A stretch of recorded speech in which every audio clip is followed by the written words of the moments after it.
बिस्मिल्लाहिर्रहमानिर्रहीम। कैसे हैं भाई आप लोग? रटना नहीं है, समझना है। Sindh text book board second year physics 2024 chapter number 22 solid state electronics. इसका पार्ट जो है 23 हम करने जा रहे हैं। Operational amplifier comparator. Copy pencil ले लीजिए, लेक्चर को नोट करना और मुस्कुराते रहना है। पहले तो बहुत बहुत शुक्रिया आप लोगों का, कमेंट्स आप लोगों के पढ़ता हूँ, बहुत खुशी होती है। ख़ास तौर पे सेकेंड ईयर केमिस्ट्री को लेके और उसमें मौजूद नोमेनक्लेचर्स जो हैं, ग्रैंड उनका जो टेस्ट है, ऑर्गेनिक नोमेनक्लेचर्स का टेस्ट है, ग्रैंड टेस्ट है, लगभग 2 घंटे की वीडियो जो है, उसके हवाले से बच्चे बड़े पॉजिटिव जो है वो कमेंट करते हैं और बोलते हैं सर वाकई ये हमारे लिए बड़ा सर का दर्द था और आपने जो है ये एक पूरे सारे के सारे ऑर्गेनिक नोमेनक्लेचर्स जो एक जगह आपने इकट्ठे कर दिए हैं। इससे जो है वो बहुत बड़ा हमारा मसला हल हो गया है, क्योंकि हमें कोई एक जगह ऐसी नहीं मिल रही थी जहाँ से हम अपने नोमेनक्लेचर्स को टेस्ट कर सकें। तो आपने ये जो वीडियो बनाई है जो बेसिकली टेस्ट है एक पूरा का पूरा, जिसमें सारे ऑर्गेनिक नोमेनक्लेचर एक जगह जमा हो गए हैं, तो हमें बहुत ज़्यादा इसमें आसानी हो गई है, बहुत ज़्यादा। हम वो वीडियो बार बार देखते हैं, बार बार अटैम्प्ट करते हैं, और क्योंकि आपने उसी में सोल्यूशन भी बताए हुए हैं तो हमारी बड़ी अच्छी प्रैक्टिस उसके ऊपर हो गई है और ऑर्गेनिक नोमेनक्लेचर अब हमारे लिए कोई मसला नहीं है। बहुत बहुत शुक्रिया भाई। इसके अलावा इन ऑर्गेनिक नोमेनक्लेचर की वीडियोस भी मौजूद हैं। बहरहाल पिछला पार्ट अगर नहीं देखा तो लाजमी देख लीजिए, नए आने वाले बच्चों के लिए बताता हूँ मैं। तो ऊपर देखें, लिंक शो हो गया होगा पिछले पार्ट का, और अगला पार्ट जो है वो इसी वीडियो के लास्ट में इसी स्क्रीन पर आपको मिल जाएगा। लेकिन वही कहता हूँ कि जब तक प्ले लिस्ट में नहीं पहुँचेंगे मसला आपका हल नहीं होगा। कैसे पहुँचेंगे प्ले लिस्ट में? इसी स्क्रीन के नीचे देखें, लोगो नज़र आ रहा है आपको, रटना नहीं समझना है, उस पर क्लिक करें, पेज खुल जाएगा, वहाँ देखें प्ले लिस्ट का ऑप्शन है, उस पर क्लिक करें, प्ले लिस्ट सारी आपके सामने आ जाएंगी। ठीक है भाई, वहीं पर 12 फिज़िक्स की प्लेलिस्ट मौजूद है, उसमें चले जाइए। चैप्टर नंबर 15, 16, 17, 18, 19, 20, 21 और ये 22 अभी चल रहा है, एंड होने वाला है ये भी। ठीक है, तो सारी वीडियोस अभी तक की मौजूद हैं इस नई बुक की। इसके अलावा 12 केमिस्ट्री की भी आपको प्लेलिस्ट मिल जाएगी, उसमें चले जाइए। पूरे के पूरे 13 चैप्टर्स सेकेंड ईयर केमिस्ट्री के बना के मैं अपलोड कर चुका हूँ। प्लस उसमें वही ग्रैंड टेस्ट एक मौजूद है जिसको मैं पहले भी बता चुका हूँ, ऑर्गेनिक नोमेनक्लेचर्स का। इसके अलावा 11th केमिस्ट्री भी कंप्लीट बुक पूरे के पूरे 12 चैप्टर्स बना के मैं ऑलरेडी अपलोड कर चुका हूँ, आप देख सकते हैं। आपको तो 11th केमिस्ट्री की भी प्लेलिस्ट नज़र आ जाएगी। इसके अलावा मैट्रिक पाकिस्तान स्टडी जो है वो चल रही है और चैप्टर नंबर 5 पे हम आ गए। अब चलते हैं इसकी तरफ। हमारे पास ये ऑपरेशनल एम्पलीफायर कंपेरेटर, ये क्या है? कंपेरेटर सिर्फ जो है वो ऑपरेशनल एम्पलीफायर वाला ही नहीं होता। पिछली वीडियो में हमने ऑपरेशनल एम्पलीफायर को डिस्कस कर लिया। ये ऑपरेशनल एम्पलीफायर क्यों है, इसको ऑपरेशनल एम्पलीफायर क्यों कहा जाता है, अर्थमेटिक के बेसिक ऑपरेशन जो हैं, एडिशन, सब्ट्रैक्शन, मल्टीप्लिकेशन, डिवीजन, उससे इस ऑपरेशनल एम्पलीफायर का क्या ताल्लुक़ है। इसके अलावा प्रॉपर्टीज़ ऑपरेशनल एम्पलीफायर की वो भी हम पिछले पार्ट में डिस्कस कर चुके हैं। मेरा तरीका ये होता है कि पहले कॉन्सेप्ट देता हूँ और उसके बाद फिर हम इसके नोट्स लेते हैं, लेकिन यहाँ पर इसकी डेफिनेशन जो है वो मैं लिखूँगा और उसके बाद जो है फिर साथ साथ इसकी एक्सप्लेनेशन भी देता रहूँगा, नोट्स भी आपको साथ साथ ही मिलेंगे। तो सबसे पहले ऑपरेशनल एम्पलीफायर या कंपेरेटर जो है वो है क्या, इसकी तरफ चल लेते हैं। वॉट क्या है ये? जब मैं वॉट लिखता हूँ तो इसका मतलब इसकी डेफिनेशन है। आप इसको डेफिनेशन कर लें या फिर आप इसको, मैं वॉट से शुरू करता हूँ क्योंकि डेफिनेशन में वॉट ही बताया जाता है। टाइप ऑफ ऑपरेशनल एम्पलीफायर, ये भी टाइप ऑफ ऑपरेशनल एम्पलीफायर है, यानी कि ऑपरेशनल एम्पलीफायर की एक टाइप ही है। काम क्या है इसका? विच कंपेयर्स, जो कंपेयर करता है, जो मवाजना करता है, इसको उर्दू में हम कहते हैं मवाजना करता है, कंपेयर करता है। आपको पता है कंपैरिजन कब किया जाता है? दो क्वांटिटीज़ का किया जाता है। ठीक है, दो चीज़ों का कंपैरिजन किया जाता है, दो चीज़ों की खुसूसियात को स्टडी किया जाता है, दो किस्म की खुसूसियात जो होती हैं उसमें। ठीक है, जैसे कि एक अच्छे इंसान की ज़िंदगी और एक बुरे इंसान की ज़िंदगी, अगर आप दोनों इंसानों की ज़िंदगी को कंपेयर करें, या फिर हम उसकी तरफ चलते हैं जो कि हमारा स्लोगन भी है, रटना नहीं समझना है।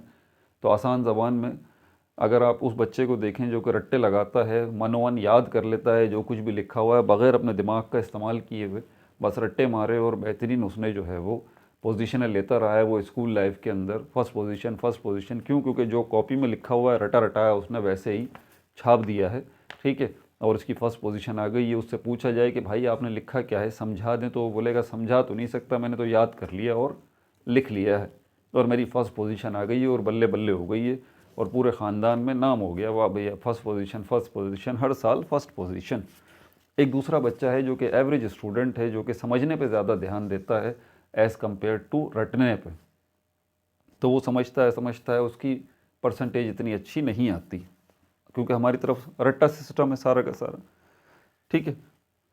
बहरहाल ये दोनों स्टूडेंट आगे चलते हैं और आगे जाने के बाद फिर जब एंट्री टेस्ट की बात आती है, एमडी कैट का टेस्ट होता है, ई कैट का टेस्ट होता है, तो वो बच्चा जो कि एवरेज स्टूडेंट रहा है, उसकी पोजीशन नहीं आई लेकिन उसने कॉन्सेप्ट्स को सीखा है, समझा है, वो जो है एमडी कैट का टेस्ट क्वालिफाई कर जाता है, वो सीट जो है वो निकाल जाता है जो कि एमडी कैट की सीट है।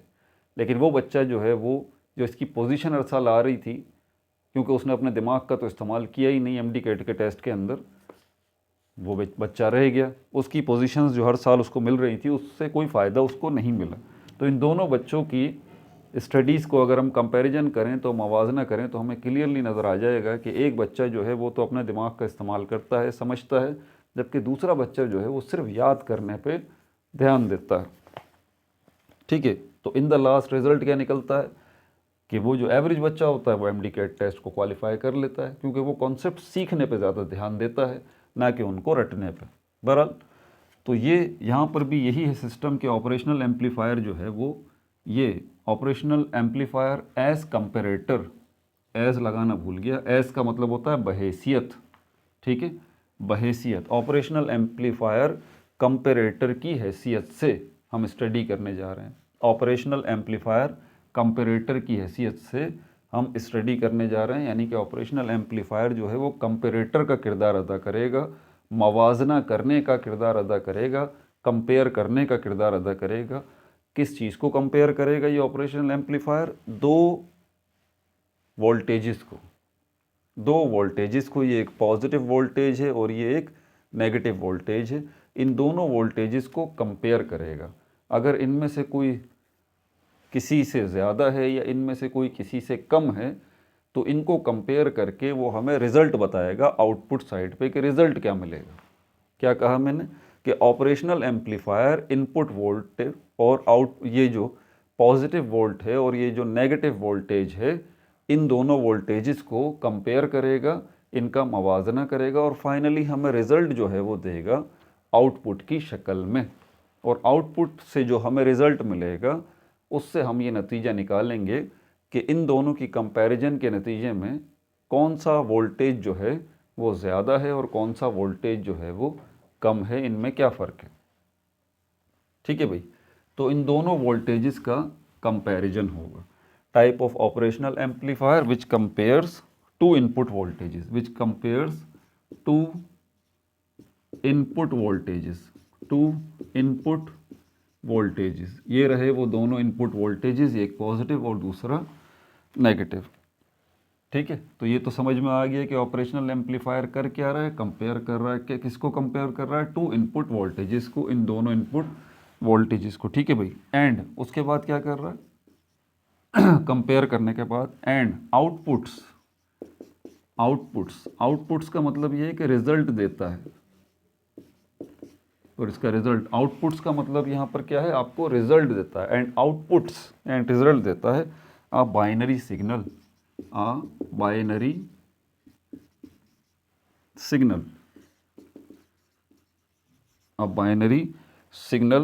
indicating which is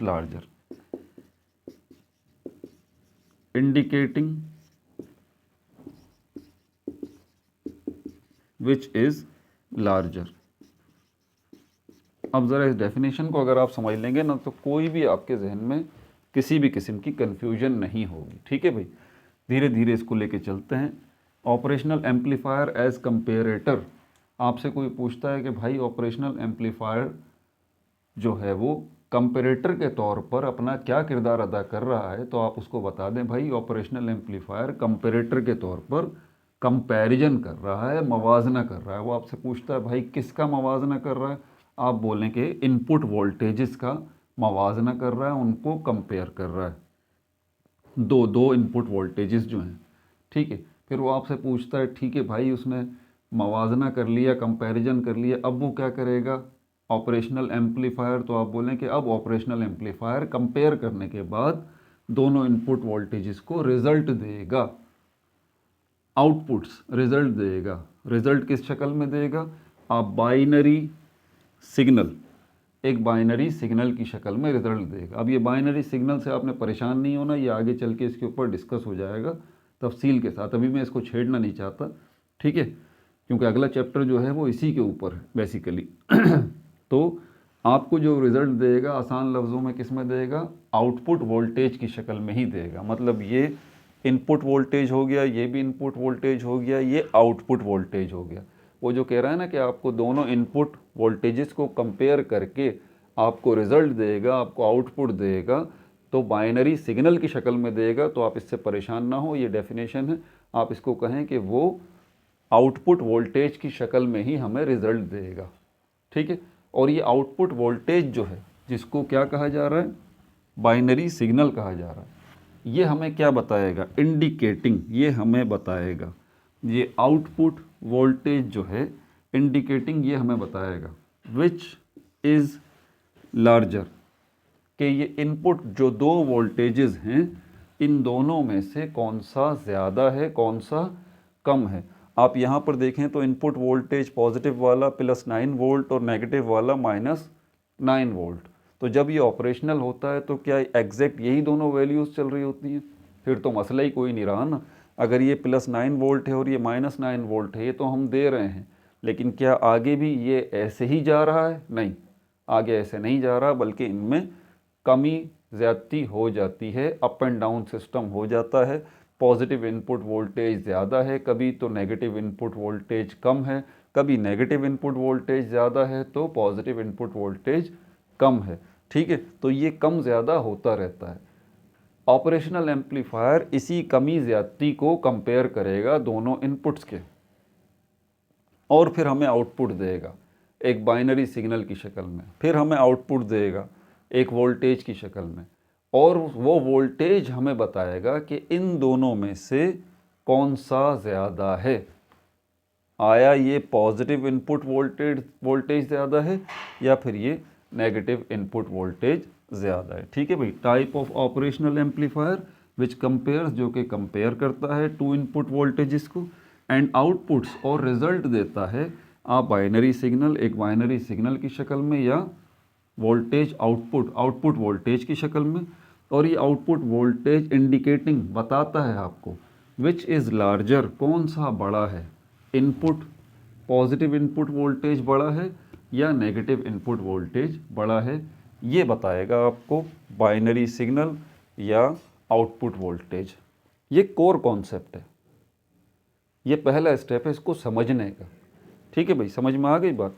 अब यहाँ पर हम इसकी एक्सप्लेनेशन की तरफ चलते हैं। हेडिंग दे दीजिए यहाँ पर एक्सप्लेनेशन, यहाँ पर हेडिंग आ जाएगी एक्सप्लेनेशन की। तो आप यहाँ पर बताएंगे सबसे पहले इसकी configuration. Operational amplifier connected to 2 power supplies. Operational amplifier is connected to 2 power supplies. 2 power supplies, ये ऑपरेशनल एम्पलीफायर जो है वो 2 पावर सप्लाईज से कनेक्ट होगा। ये जो आपको ये सर्किल सा नज़र आ रहा होता है ना, इससे आप समझ जाया करें कि ये क्या है। जब भी ये सर्किल सा आपको नज़र आ रहा हो ना, ये वोल्टेज की बात करता है। और अगर हम वोल्टेज की बात करते हैं तो हम बैटरी की बात करते हैं, आसान लफ्ज़ों में, टू द पॉइंट। ये बैटरी रही, ये बैटरी है, ये इसका पॉजिटिव टर्मिनल है, ये इसका नेगेटिव टर्मिनल है। बैटरी का काम ही हमें वोल्टेज देना है, ठीक है।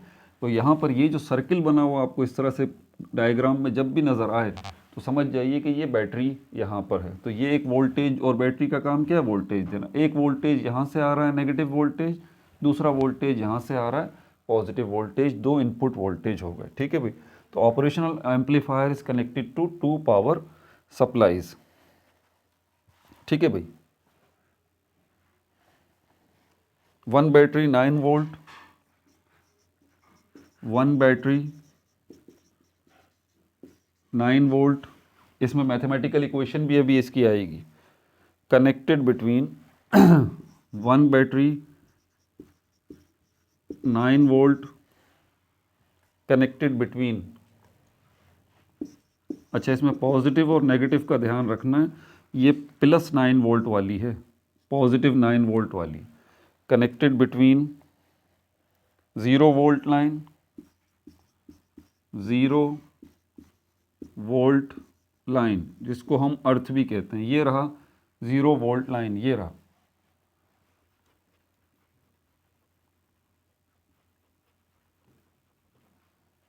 ज़ीरो वोल्ट लाइन, ये नीचे ये जो आपको नज़र आ रहा है ना, ये जो लाइन नज़र आ रही है ये क्या है, 0 वोल्ट लाइन। इसको हम आम ज़बान में जो बिजली का काम करने वाले होते हैं ना वो समझते हैं, इसको अर्थ कहा जाता है, 0 वोल्ट लाइन। इसका भी काम बताता हूँ, ये अर्थ या 0 वोल्ट लाइन जो है इसके साथ क्यों कनेक्ट किया हुआ। तो one battery +9 volt connected between 0 volt line and,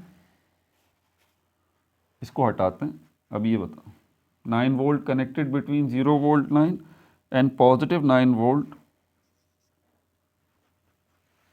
and positive 9 volt positive supply terminal, positive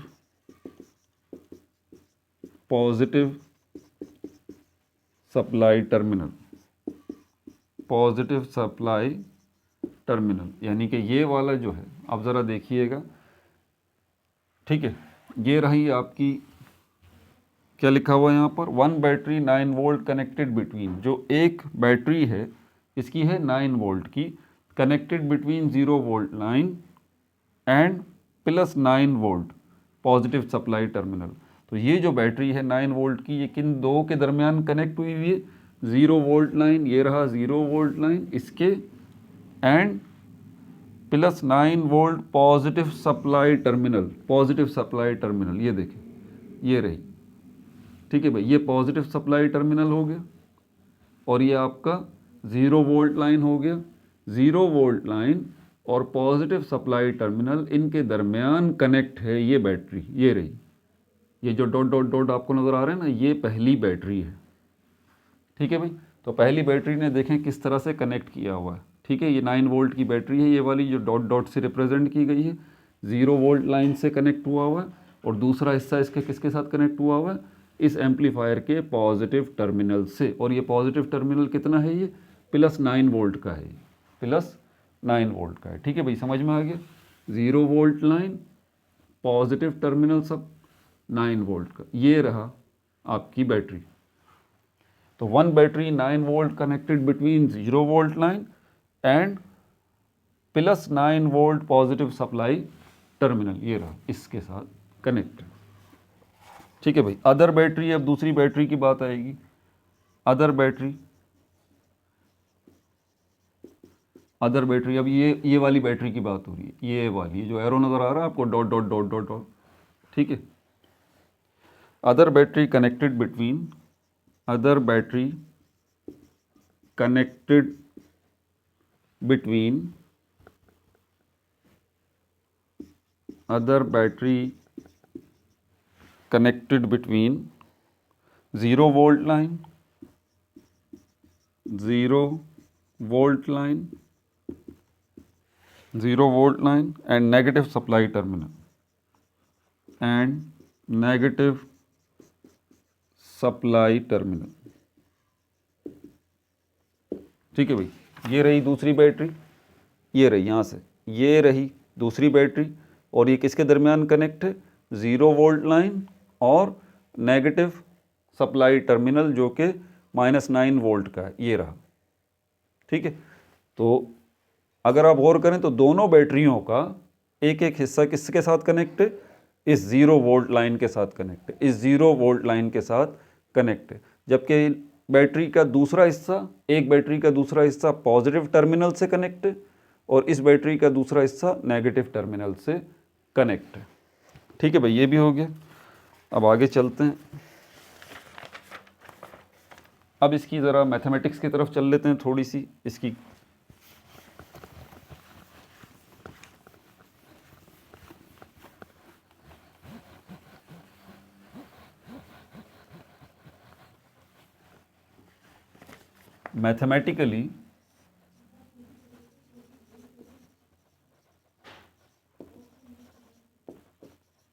mathematically output voltage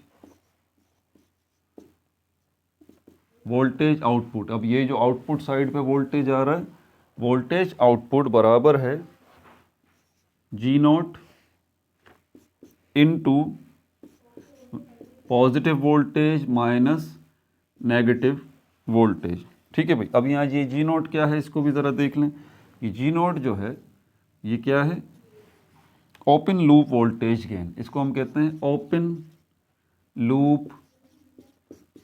loop voltage gain, open loop voltage gain. और ये ओपन लूप वोल्टेज गेन क्या है, यहाँ लिखने की ज़रूरत नहीं है, तो आपके नोट्स बन रहे हैं, आपको पता होना चाहिए। ओपन लूप वोल्टेज गेन जो है ये क्या है, ये रेट है, ये रेशो है, rate between change in output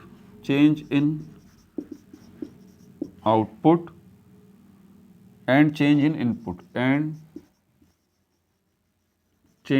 in input, ये रेशो को रिप्रेजेंट करता है basically. Open loop voltage gain पिछली वीडियो में मैंने एक्सप्लेन किया था आपको। गेन का मतलब क्या है, जो आपको रिजल्ट मिल रहा है, जो आप इनपुट दे रहे हैं और जो आप आउटपुट दे रहे हैं, इसका फ़र्क अगर आप निकालेंगे तो आपको फिर आउटपुट साइड पर गेन मिलेगा। ये वही गेन वोल्टेज होता है जो कि आपके लोड की तरफ जाता है, उस चीज़ की तरफ जाता है जहाँ पर आप बिजली का इस्तेमाल करना चाहते हैं। वो कोई बल्ब हो सकता है, वो कोई फ़ैन हो सकता है। ठीक है भाई। तो यहाँ पर इनपुट और आउटपुट के दरमियान का फ़र्क निकालेंगे तो आपको गेन मिलेगा, जो कि वोल्टेज ही बेसिकली होता है। ठीक है। और यहाँ पर आपको ये बता रहा है open loop voltage gain. Open loop voltage gain का मतलब ये क्या है, ये रेट है। आप आसानी के साथ देखें, चेंज इन आउटपुट, आसान लफ्ज़ों में ये आपका आउटपुट आ गया जो कि वोल्टेज में, divided by change in input. ये डेल्टा लगा देता हूँ चेंज के लिए, ये डेल्टा लगा दिया। तो किस तरह से आपका आउटपुट में चेंज आ रहा है, आपके इनपुट में चेंज होने की वजह से, आपके इनपुट में चेंज होने की वजह से आपके आउटपुट में चेंज आ रहा है। ठीक है। तो इन दोनों चेंजेस का जब आप कंपैरिजन करेंगे तो क्या पता चलेगा, गेन वोल्टेज। ठीक है। गेन को भी देखें, मैं तफसील से पिछली वीडियोस के अंदर एक्सप्लेन कर चुका हूँ, अगर बार बार एक्सप्लेन करूँगा तो आगे नहीं बढ़ पाएंगे हम फिर। ठीक है। ये हो गया। फिर अगला पॉइंट है, voltages are measured with reference to the 0 volt line. Voltages जो मेजर किए जाते हैं, voltages are measured with 0 volt line. ये जो 0 वोल्ट लाइन है ना, जिसको हम अर्थ भी कहते हैं, इसको बुनियाद बना के वोल्टेजेस को मेजर किए जाते हैं। ये हमारा रेफरेंस पॉइंट है, ये हमारा रेफरेंस पॉइंट है। रेफरेंस पॉइंट समझते हैं, जिसको हम हवाला कहते हैं। ठीक है। यहाँ पर आप खड़े हुए हैं, ठीक है, और यहाँ से आप इतनी दूर यहाँ पर आ गए हैं, तो यहाँ पर आप अगर ये रेफरेंस पॉइंट ना हो तो कैसे पता लगेगा कि भाई आपने कहाँ से कहाँ तक पहुँचे हैं। एक रेफरेंस पॉइंट तो होता है ना, जिसकी मदद, जो आप जिसको सामने रख के आप कंपैरिजन करते हैं। ठीक है। तो यहाँ पर ये जो 0 वोल्ट लाइन है, इसके सामने रख के आप कंपेयर करते हैं अपना। ठीक है। Voltages are measured with 0 volt line. Voltages जो हैं उनको मेजर किया जाता है 0 वोल्ट लाइन से। ये हमारा रेफरेंस होता है। Are measured with reference to, यहाँ पर एक पॉइंट लिखना भूल गया, सॉरी। विद के बाद यहाँ पर आप लिख लीजिए, मैं एरो बना के लिख रहा हूँ, reference, measured with reference main word तो की वर्ड तो लिखना ही भूल गया, रेफरेंस 0 वोल्ट लाइन। ठीक है भाई। अब यहाँ पर हमारे पास फॉर्मूला भी आ गया इसका। ठीक है। अब यहाँ पर वोल्टेज जो आउटपुट के तौर पर हमारे सामने आ रहा है, ठीक है, वोल्टेज जो आउटपुट के तौर पर हमारे सामने आ रहा है will be close to one of the power supply, will be close to one of the power supply, will be close to one of the power supply voltage, that is IE, that is 9 volt, 9 volt plus 9 volt, because positive is bigger than, positive voltage is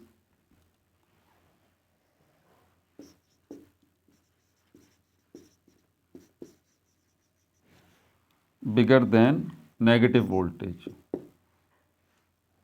that is, अब यहाँ पर आप लिख लें, that is positive voltage जो है वो आप लगा लीजिए कितना है हमारे पास यहाँ पर 0.15, और नेगेटिव वोल्टेज जो है वो हमारे पास है 0.10 वोल्ट। तो ये पॉजिटिव वोल्टेज और नेगेटिव वोल्टेज, यहाँ पर ये बता रहा है कि वी आउट जो वोल्टेज हमें आउटपुट की सूरत में मिलेगा will be close to one of the power supply voltages, वो किसी दोनों में से एक के ज़्यादा नज़दीक होगा। अब ये कंक्लूजन निकाल रहा हूँ मैं फाइनली, ठीक है। तो जो भी आपको आउटपुट मिलेगा वो आपके किसी एक इनपुट के ज़्यादा नज़दीक मिलेगा, ठीक है। दैट इज़ +9 वोल्ट बिकॉज, और अभी जो हमारे पास आउटपुट आया है वो +9 वोल्ट का आएगा, आउटपुट का जो वोल्टेज आएगा +9 वोल्ट का आएगा। क्यों आएगा? Because plus positive is bigger than minus negative voltage. अब यहाँ पर ये प्लस वोल्टेज, ये प्लस पॉजिटिव वोल्टेज और ये नेगेटिव वोल्टेज, इनमें से बड़ा कौन सा है छोटा कौन सा है, इसके लिए कुछ सपोज्ड वैल्यूज़ यहाँ पर ली हैं जो कि यहाँ पर मैंने लिखी हैं, आपकी बुक में भी हैं। पॉजिटिव वोल्टेज सपोज करें हमने 0.15 वोल्ट है और नेगेटिव वोल्टेज जो हमारा है 0.10 वोल्ट है। तो इस सिचुएशन में क्योंकि हमारा पॉजिटिव वोल्टेज जो है वो ज़्यादा है, इसलिए आपका जो आउटपुट आएगा वो भी नज़दीक नज़दीक आएगा इसी के, ठीक है। तो ये ज़्यादा है इसीलिए आपका आउटपुट वोल्टेज इसी के मुताबिक होगा। अगर ये ज़्यादा होता, सपोज करें नेगेटिव वोल्टेज, तो फिर आपका आउटपुट जो है वो इसके नज़दीक नज़दीक होता, नेगेटिव के, ठीक है भाई। अब इसके कंक्लूजन की तरफ चलते हैं और इस वीडियो को एंड करते हैं। कंक्लूजन की हेडिंग डाल लें।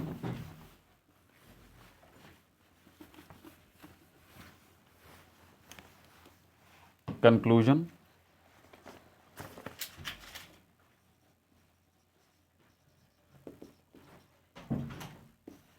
conclusion, if positive supply, if positive is slightly greater, is positive is slightly greater in magnitude, greater in magnitude then V out will be equal to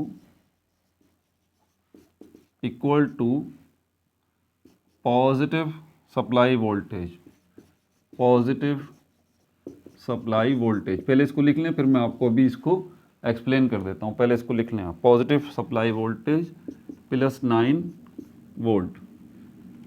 conclusion का मतलब होता है नतीजा निकाल देना, ठीक है भाई। अब जो इसके बाद आखिरी दूसरा point, if positive supply is slightly smaller,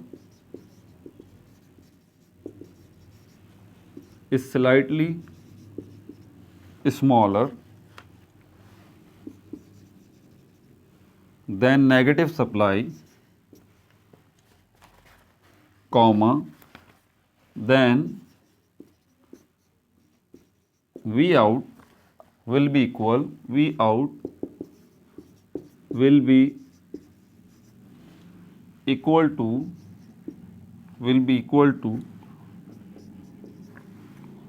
negative power supply, negative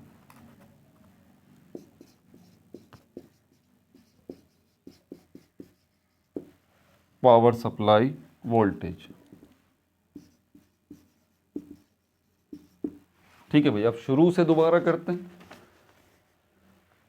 ये कंपेरेटर है, कंपेयर करेगा दोनों वोल्टेजेस को। आप जो इनपुट वोल्टेज दे रहे हैं दोनों पॉजिटिव वाला और नेगेटिव वाला दो बैटरीज की मदद से, वो तो सेम है, +9 वोल्ट यहाँ से आ रहा है, -9 वोल्ट यहाँ से आ रहा है, लेकिन क्या आगे भी ऐसे ही जा रहा है? नहीं भाई, आगे ऐसे नहीं जा रहा, इनमें अप एंड डाउन का सिलसिला हो जाता है। ठीक है, इसमें कम ज़्यादा हो जाता है। हम यहाँ पर सपोज किया था कि अभी हमने क्या देखा था, ये पॉजिटिव वाला, ये हमने कितना रखा था, पॉजिटिव +V, ये रखा था 0.15 वोल्ट। ठीक है, और ये जो नेगेटिव वाला था, नेगेटिव वोल्टेज ये रखा था 0.10 वोल्ट। आगे जाके क्या होगा, इनमें चेंजेस होगी, पॉजिटिव वोल्टेज नेगेटिव वोल्टेज इनमें कमी ज़्यादती होगी, कोई ज़्यादा हो जाएगा या कोई कम हो जाएगा। हमें कैसे पता लगेगा? इस आउटपुट से हमें पता लगेगा। कैसे पता लगेगा? इन दोनों रूल्स को देख लीजिए, ये लाजमी MCQs में भी आते हैं कि भाई ये बताइए आउटपुट अगर ज़्यादा हो या आउटपुट अगर कम हो तो आपको कैसे पता लगेगा कि इस वक्त यहाँ पर किसकी डोमिनेंसी है, कौन सा पॉजिटिव वोल्टेज ज़्यादा है या नेगेटिव वोल्टेज ज़्यादा है इनपुट का।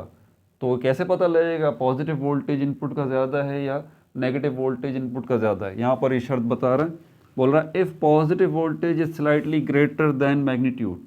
अगर ये पॉजिटिव वोल्टेज जो है, जैसे कि यहाँ पर है भी है, मैंने दिखाया 0.15 volt, is greater than V out, जो आउटपुट होगा आपका will be equal to the positive supply voltage. तो आपका आउटपुट जो है वो किसके बराबर होगा? पॉजिटिव सप्लाई वोल्टेज के बराबर होगा। ठीक है, if positive supply slightly smaller than negative, और अगर पॉजिटिव सप्लाई जो है वो स्लाइटली स्मॉलर देन अगर कम हो, इसको हम रिवर्स कर लें, इसको हम नेगेटिव को 15 कर लेते हैं, इसको 10 कर लेते हैं। ठीक है, positive is slightly smaller than negative, then V out will be equal to negative supply of the voltage. मतलब इन दोनों वैल्यूज़ में से, इनपुट वैल्यूज़ में से जिसकी वैल्यू भी ज़्यादा होगी, आपका आउटपुट आपको वही रेस्पॉन्ड करेगा। अगर पॉजिटिव वोल्टेज ज़्यादा है इनपुट, तो आउटपुट आपको पॉजिटिव रेस्पॉन्स करेगा।